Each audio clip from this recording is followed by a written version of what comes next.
let's go. I played uh,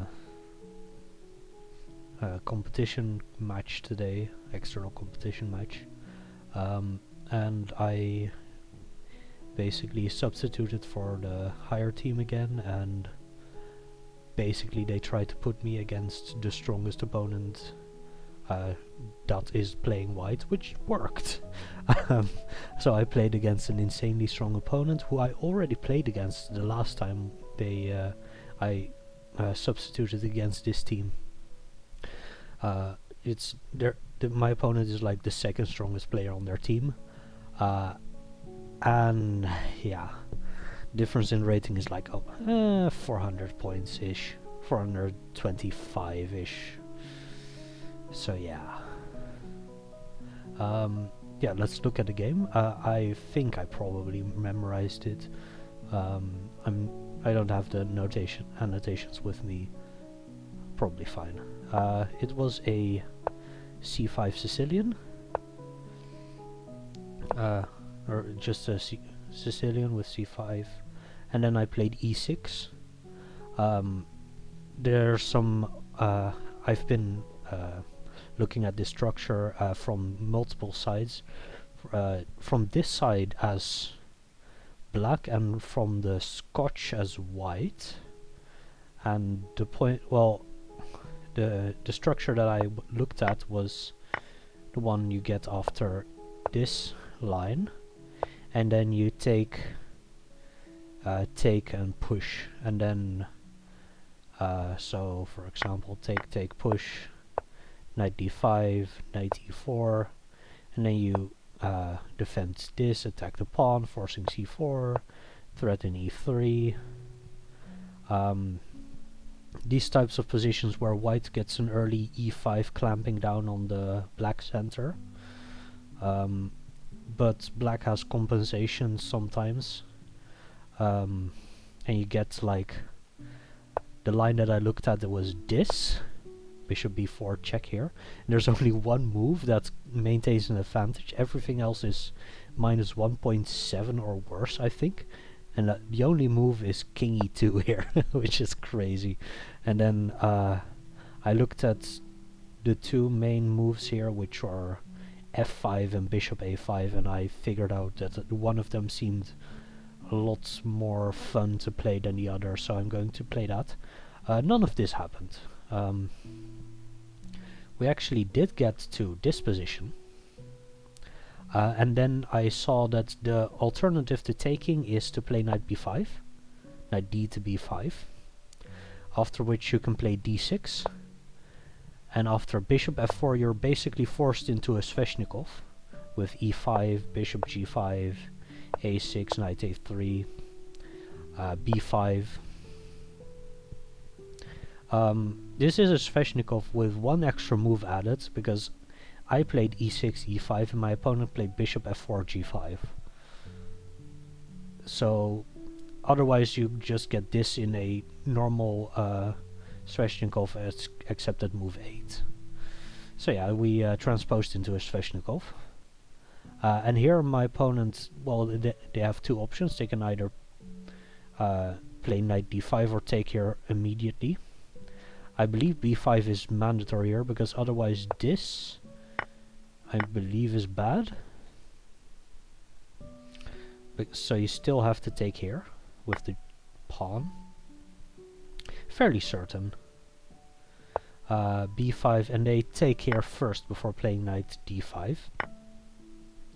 You can also just play knight d5 here. I believe this is the main line. And then this. Maybe I screwed up the move order though. I think this is accurate though. I think this is accurate. Because on b5, if I don't play b5, actually, if I play this, you can also play knight c4. Or maybe take knight c4 or something. But yeah. My opponent took on f6 and I took back, and only then played knight d5. And I know one more move of theory after this, which was f5. And f5 and bishop g7 both are fine. I was considering either one, but I knew that f5 was the move and my alternative would have been bishop g7. But yeah, f5. So my opponent just gives me the pawn, which I mean, it's totally fine to give the pawn away and play c3. I probably shouldn't even take it, but yeah. There is a trick that you can play, and it's even here you can already play it. You can play both knight takes b5 and bishop takes b5 apparently. I assumed from at the board that you can only play bishop takes b5. And then I was, this is really hard to stop. The only real way is to move the rook. And where to? Well, apparently my opponent said that this is the best move, which I think I can agree with, because it threatens this kind of a tempo. Threatens it with check, which is actually very important. And this check is kind of annoying, but it's not that big of a deal, I don't think. You can take, but if my pawn was here, then this would have been checkmate, which is kind of funny, but yeah. So c3, and the thing is that I did not realize the difference in the game that c3 makes. But in the end, I just took the pawn. My opponent takes on b5, but now I realized, actually here I already realized that if my opponent takes on b5 with the bishop, then I can't take back, because I don't have any good square for my rook to go, and this is deadly. If I allow knight c7 check, king here, and yeah, and I didn't play f5 or something, or rook g8.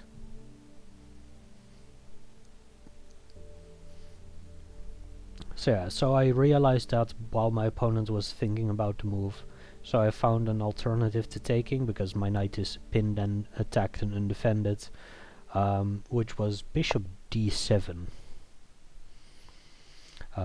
Defending the knight, and now I am threatening to take, actually, because I get rook c8 afterwards. And my opponent plays queen a4, which was the second point of c3. Apparently this is known, but I didn't know it. And now I am in some serious trouble. It's actually, I mean, it's kind of okay still for me, but I mean, I kind of can hold on. That's more what I mean. There's only one move that's maintains some sort of semblance of equality, because I can't ever do something like that. I'd lose the a pawn and then get some attack like this or that. Probably bishop takes a6, actually. Yeah, maybe not. I think rook c8 isn't good enough. The only move I found was this. There's also a very funny knight e7. This is checkmate. But yeah, knight b8 was my move. We traded here. My opponent just takes the e pawn, and now my opponent is up a pawn. Well, not for long, because I play bishop g7 here, trying to get away from all complications, and walk into knight c7 check. So now I'm down in exchange as well. I considered not taking for a little bit. I think king e7 really doesn't help. But I guess it maintains a pawn.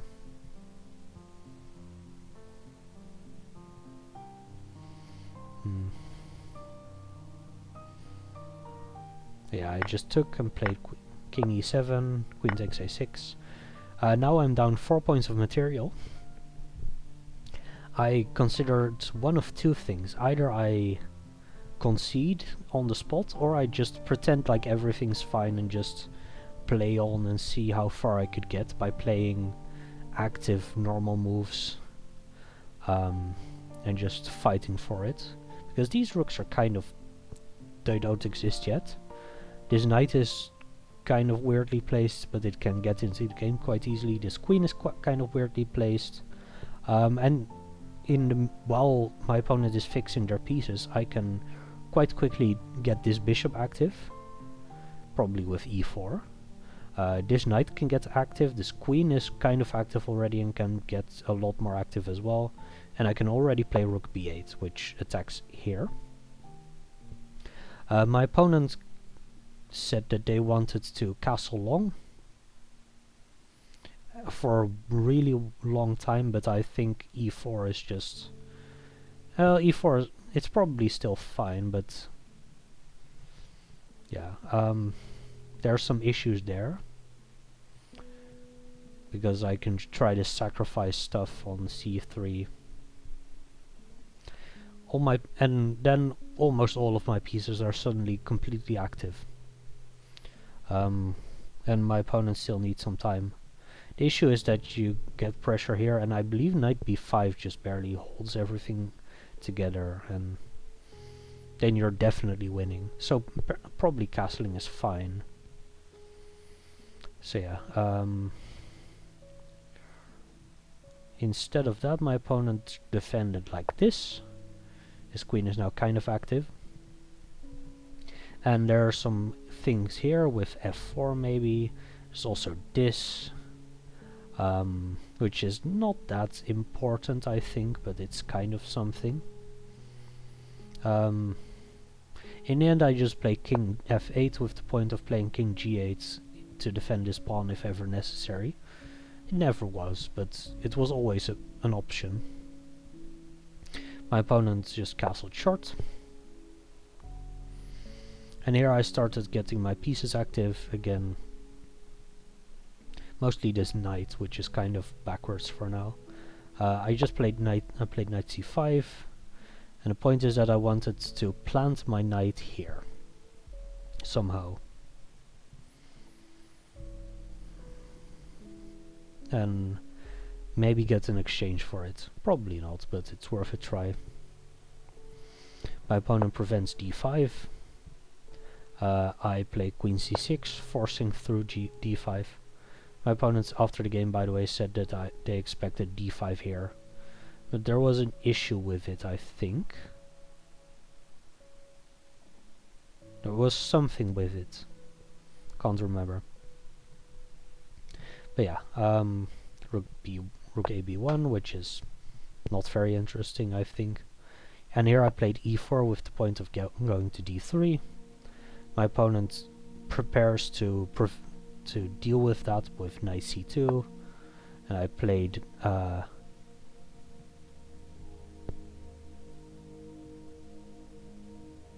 didn't play knight d3 here because there are some issues there.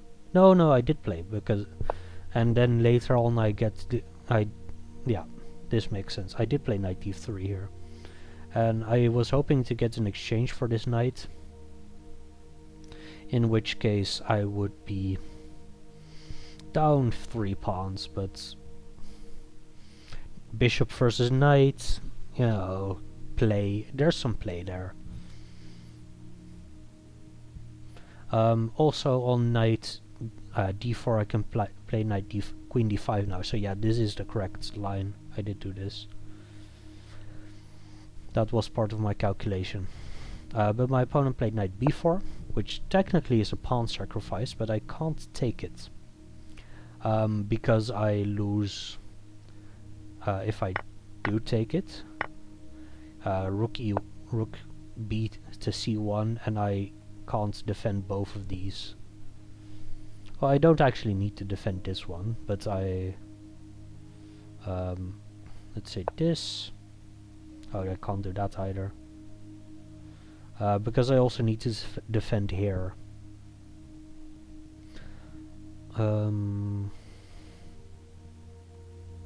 Is queen a8 here? No, I need to defend this and that.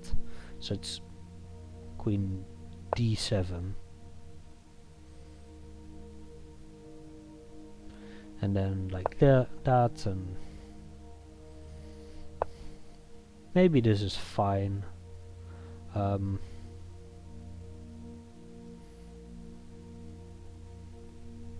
I thought I had issues defending these pawns. Oh, it was this. This forces rook b6. That was the scary part. And then this. So technically you can defend against everything. But I mean, the game is basically over here.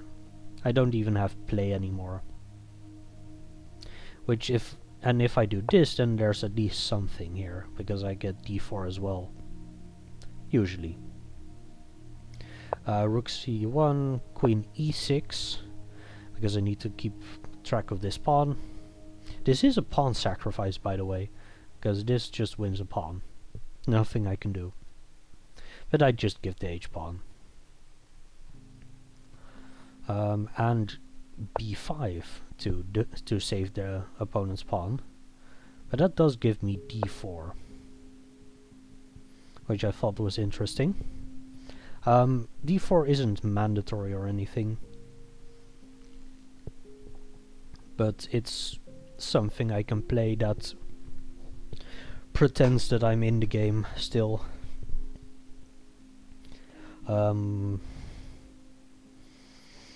Alternatives, there really aren't any. Yeah. Oh yeah, there's also a threat of rook c6. So I needed to... Yeah. I needed to vacate some squares for that. So I played d4. Which does give my opponent a queen trade, but I do get the b-pawn this time. And they don't get any pawn back. Because this pawn is defended by my bishop. It's attacked by two rooks, but... I mean, that means that they can sack an exchange. For an extra pawn, and then it's two pawns in a rook endgame, which is definitely winning.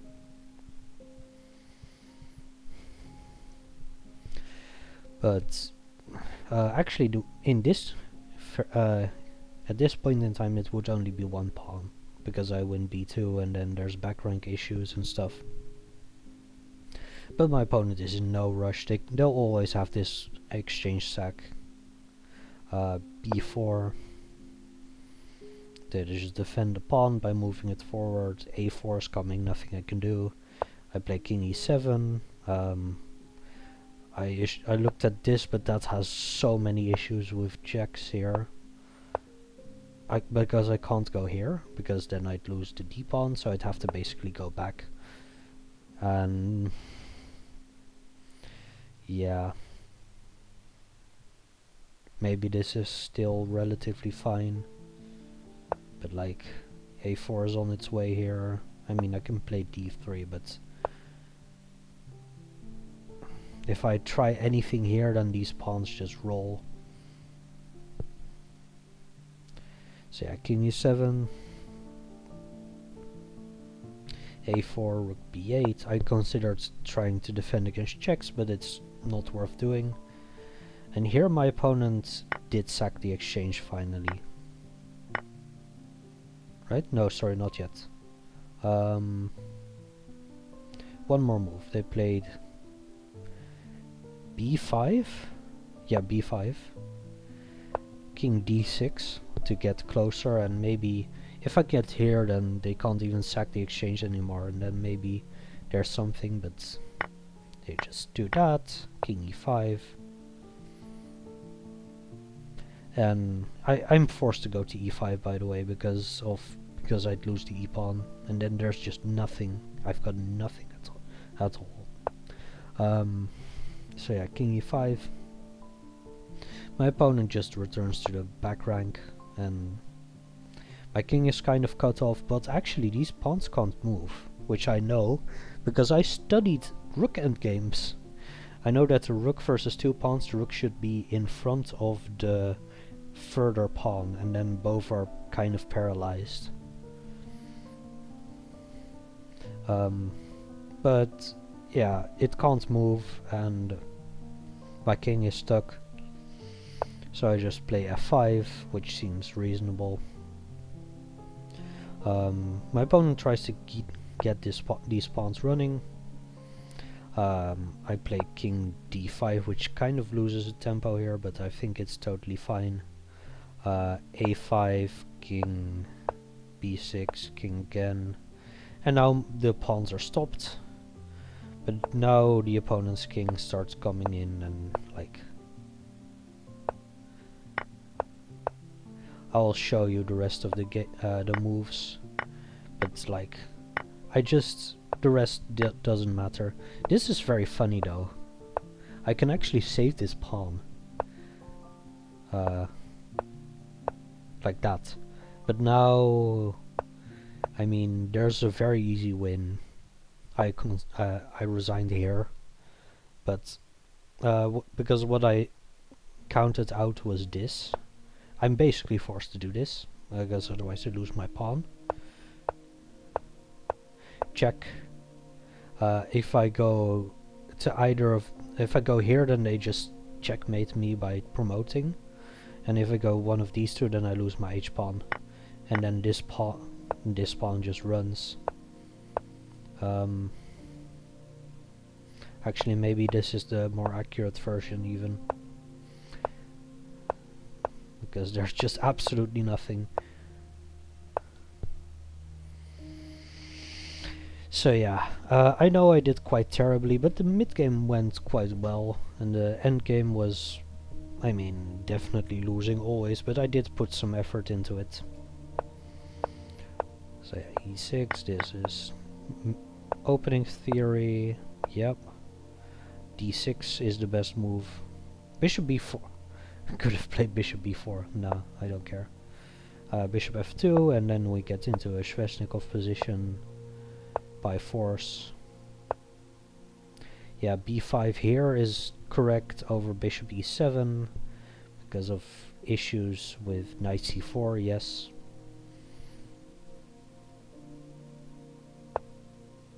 Knight c4 either immediately or after taking. Yeah.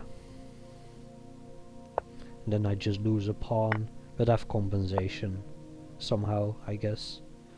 b5 is accurate, and now either knight d5 or taking here. Usually you see knight d5 actually. But yeah, my opponent takes.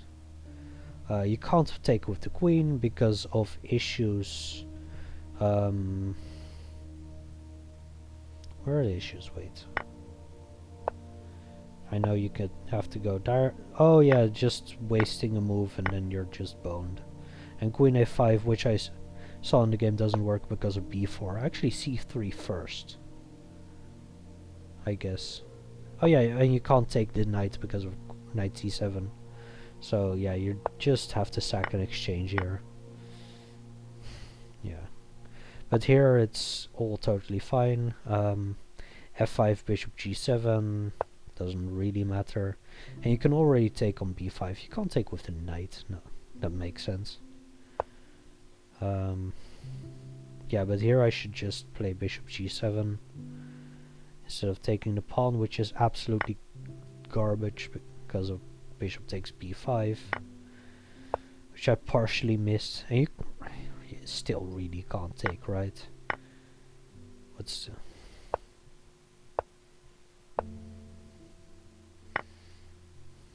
I mean, can't even take the knight back, but crazy line. Okay, now you take the knight back. Oh, it's trapped, so you don't. You're in no rush.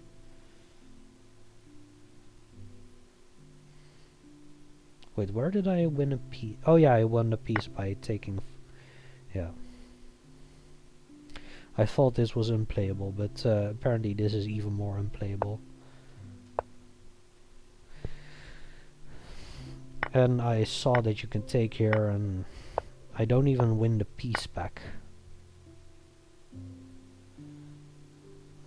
So I thought that this was nothing, but maybe it's just better than what I tried. Yeah, tried to maintain material. Apparently it's all just terrible already. That even allowing knight c7 isn't bad.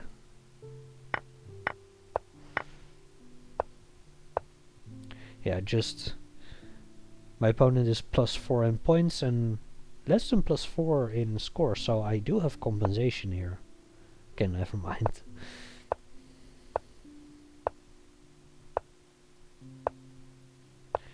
Yeah, if it's completely winning, the engine really likes putting very high numbers on it, but there's just no real high numbers to, yeah, because the numbers aren't that high yet. I think I'm playing well. Yeah.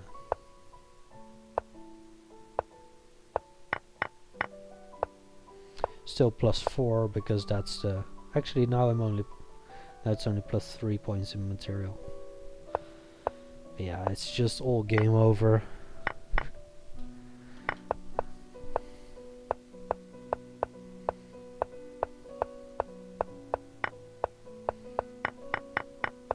Yeah.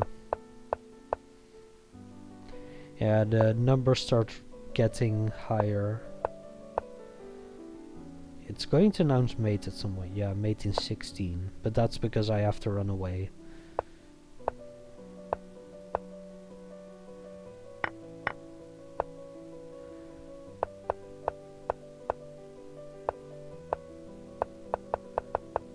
Yeah. I mean... I know that I didn't play well, but... Or I didn't play the opening well, but the mid game went fine. It's something. Yeah, this was apparently still fine, but I mean fine. Nothing is fine.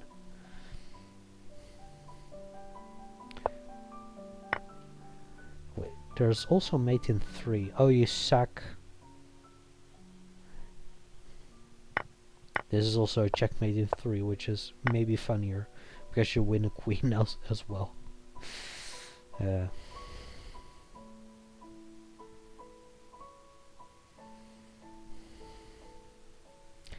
yeah, I mean sometimes you can't play a good game despite trying very much.